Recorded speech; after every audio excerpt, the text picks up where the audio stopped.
Let's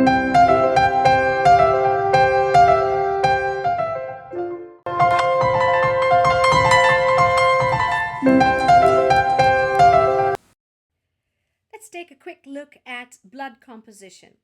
If we were to draw blood and place it in a test tube and centrifuge the test tube, blood will separate into three layers.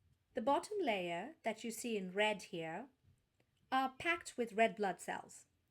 The next layer, which is the buffy layer, is made up of white blood cells and platelets. The top transparent liquid layer is made up of plasma. The white blood cells, platelets, and red blood cells together make up what we called formed elements. Formed elements largely determine the viscosity or thickness of blood. The plasma, on the other hand, determines the osmolarity of blood. Plasma proteins, glucose, and salts in blood, they determine the osmolarity of blood. Let's take a closer look at these two blood properties, viscosity and osmolarity, and we will see how, when either one of them is too high or too low, they result in health consequences. Here's viscosity, which is the thickness of blood, and this is osmolarity, which has to do with solute concentration in the plasma. So, when viscosity is too high, it increases blood pressure, and that places an enormous burden on the heart, and so it results in heart problems. If the viscosity is too low, then the blood is too thin and it ends up with too much bleeding, excessive and unnecessary bleeding. Osmolarity. If the osmolarity is too high, water enters blood vessels and so blood volume and blood pressure go up. So osmolarity, increased osmolarity leads to high blood pressure. If it's too low, it ends up with edema. A child who is a victim of starvation ends up with a swollen belly, which is really edema. So we're going to take a look at how starvation ends up in edema. So here we have a child that is starving, and as a result, the dietary intake of protein is very low because during times of famine, it is very hard to get protein. So when the dietary intake of protein is low, then plasma protein production goes down because there are not enough protein raw materials to make plasma proteins. When the plasma protein production goes down, plasma protein levels in blood go down.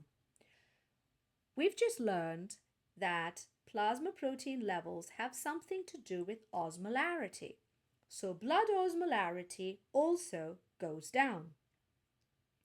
When blood osmolarity goes down, reabsorption in the capillary also goes down.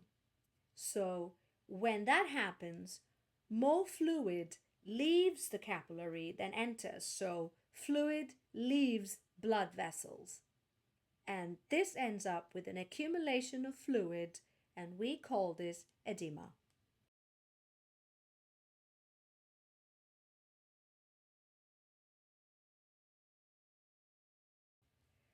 Let's take a look at another example. Alcoholism, as we all know, can lead to liver damage, and liver damage can lead to edema. So let's see how that happens. Normally, the liver makes plasma proteins. The liver is like a factory.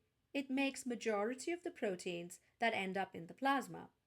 So alcoholism causes liver damage, and as a result, plasma protein production goes down. And therefore, plasma protein levels go down. We've just learned that plasma protein levels have a lot to do with blood osmolarity. So blood osmolarity goes down. When that happens, reabsorption in the capillary also goes down, decreases. When reabsorption decreases, more fluid leaves blood vessels. Where do they end up? In the tissue. And an accumulation of fluid in the tissue is called edema.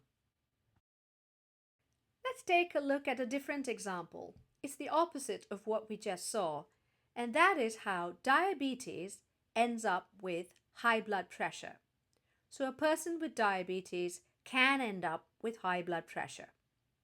We all know that diabetes is characterized by high blood sugar. So when the blood sugar levels go up, they influence blood osmolarity. So blood osmolarity also increases.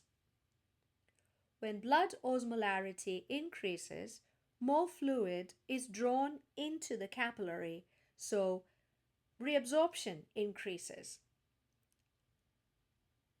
and fluid enters blood vessels. When this happens, the blood volume increases. And we all know that when blood volume increases, blood pressure increases as well. So that's how a person with diabetes can end up with high blood pressure.